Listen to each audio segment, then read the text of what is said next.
No, I seen a video on Albert Lee, and I just got chills listening to him play. And then the whole, with flat pickers and the whole bluegrass thing, and just seeing, I just bought a video on Albert Lee, one of those Star Licks videos, and just like copped all the licks. Now, everybody is going to have their favorite Ozzy guitarist, and you can't go wrong. You have some incredible guitarists to pick from: Randy Rhoads, Jakey Lee, Zakk Wylde, even Gus G. And I'm a huge Gus G fan, but Zakk has always been my favorite. Now, I've learned a bunch of Randy stuff. I've learned tons of Jakey Lee things. I have a Jakey Lee guitar, but Zakk has always been the one that I learned the most stuff from, and I apply the most things that I've learned from him into my own playing every single day.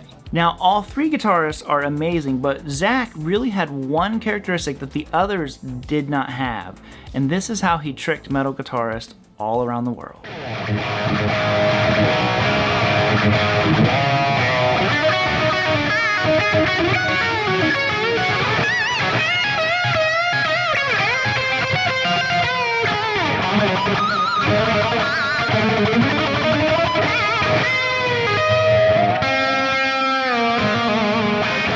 Tucked inside of all those blistering pentatonic licks, those big old chords and riffs, was a nice, healthy dose of country ideas inside of this. So, if you're a metal guy who's never really listened to country, you might not even realize that Zakk is sneaking a lot of this stuff in, all these awesome riffs and licks. So, I'm going to break down a bunch of this stuff for you. The tabs will be linked down below for you to some of the ideas that I'm going to show.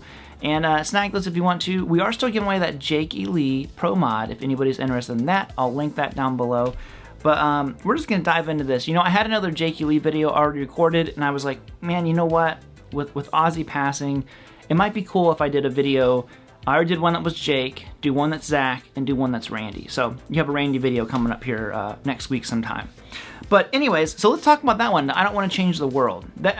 For one, it's a cool riff. And I'm sorry I couldn't do that solo with a backing track. The copyright stuff is, you guys have heard me complaining about it enough, so we'll leave that as it is. But the way the solo kicks off is really cool. You have this idea.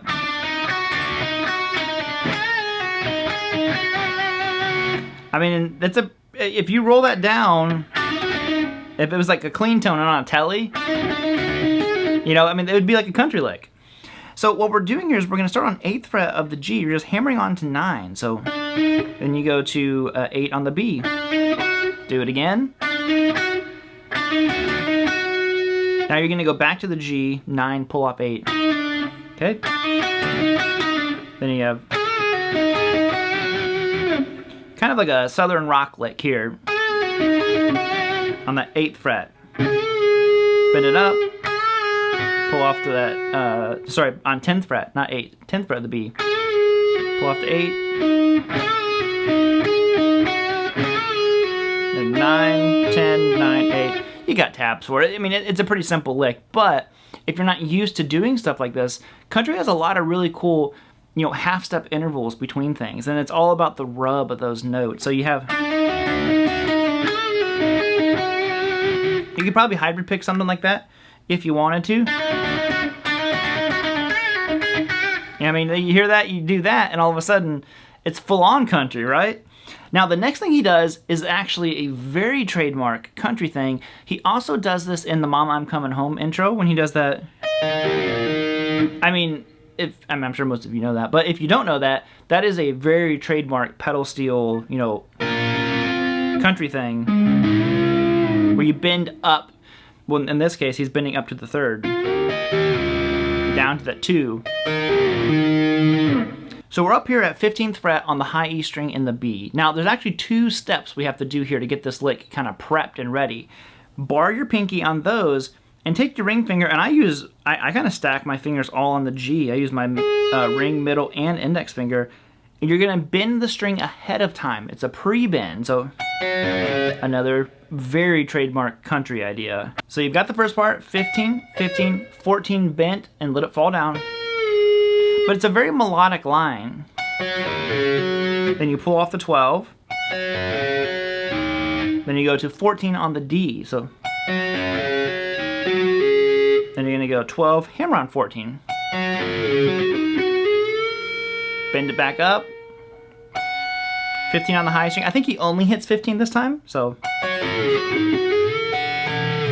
Then you go back to that 14 that you were holding the bend. So check out when I'm bending and when I'm releasing.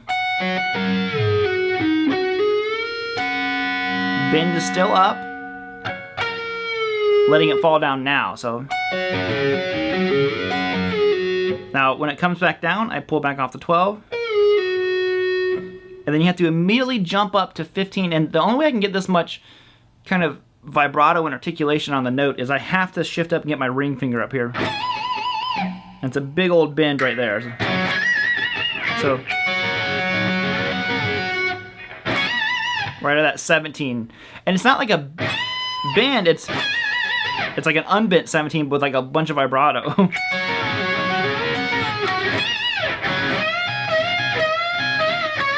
Oh, what is this? Another country lick? Oh, it is. Oh, look at all these staple country licks inside of the solo. So we're going to have 17th fret on the B string, and I'm using my ring, middle, and then index finger, and I'm going to put my pinky on 17th fret of the high E string. Now, I'm bending the B string, but keeping the high E string where it is. So you're doing that.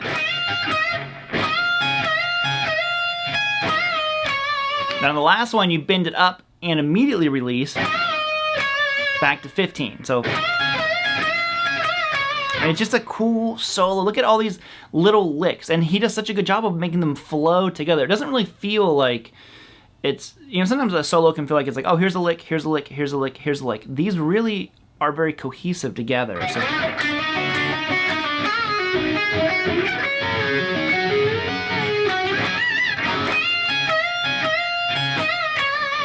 So this next one's one of my favorite licks inside of the solo. This little, which is very country, and it's the chromaticism that makes it have that country flavor on top of a pedal tone. Because Yngwie does pedal tones all the time, but his don't sound country. This is a very country style of doing a pedal tone. So we have 14th fret on the B string with your index finger, and you're gonna go 14 and then 17 on the high E string, and I like to pluck that with my middle finger. So we're doing some hybrid picking here at this point. Then you go back to 14, 16, 14, 15, 14, 14, and I believe he does 14 again here.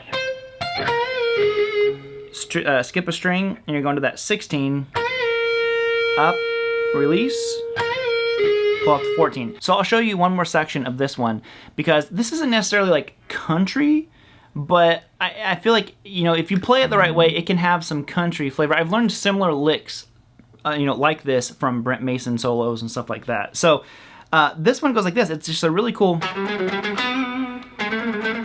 know, again, lots of chromatic. And I always thought that was such a cool lick. He's doing it fast with a bunch of distortion.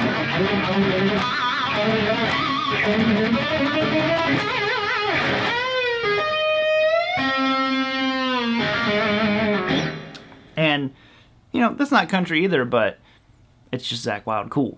So what he's doing is he's just doing a little chromatic idea here. 5th fret on the D, so 5, 6, 7, twice, and then you go to 5 on the G.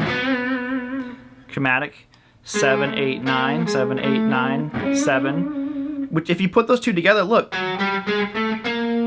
Super chromatic. Very chromatic.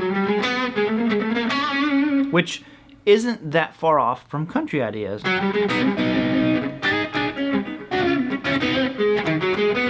Nope.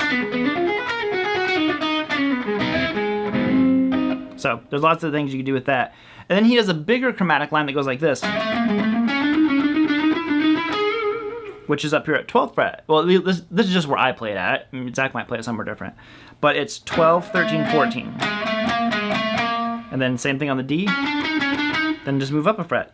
On the D string, 13, 14, 15. And then 14 on the G. So.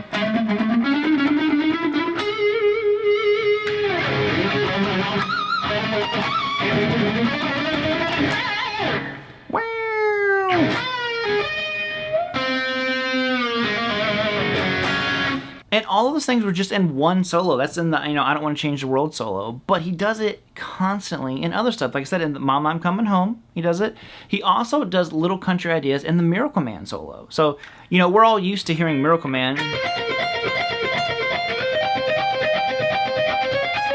Like, that's not country. It's like, no, that's not. But if you listen to the little middle section of the solo, when he goes like this, like, I mean, that's a country lick. It's like your working man blues.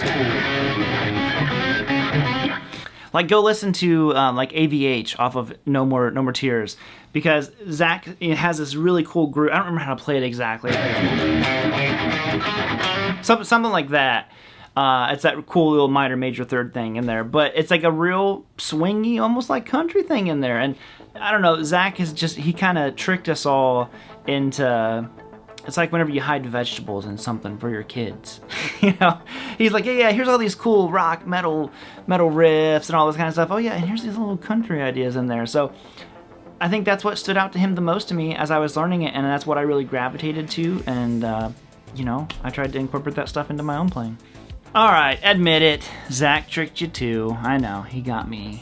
But as soon as I figured out what he was doing, I just wanted to learn more about it. And I think that's why it's so important to incorporate other styles into your playing. Like, look at how Zakk did it in such a cool way. You don't just have to learn rock. You don't just have to learn country or metal or blues. Steal stuff from every style that you can and bring it back to your home base and just incorporate it into whatever you're doing. So, other than that, snag the tabs for some of that stuff. I don't know why I said that so weird. Snag the tabs. So anyways, I hope you guys enjoy the lesson. I hope you enjoy the Randy one that I have planned for you.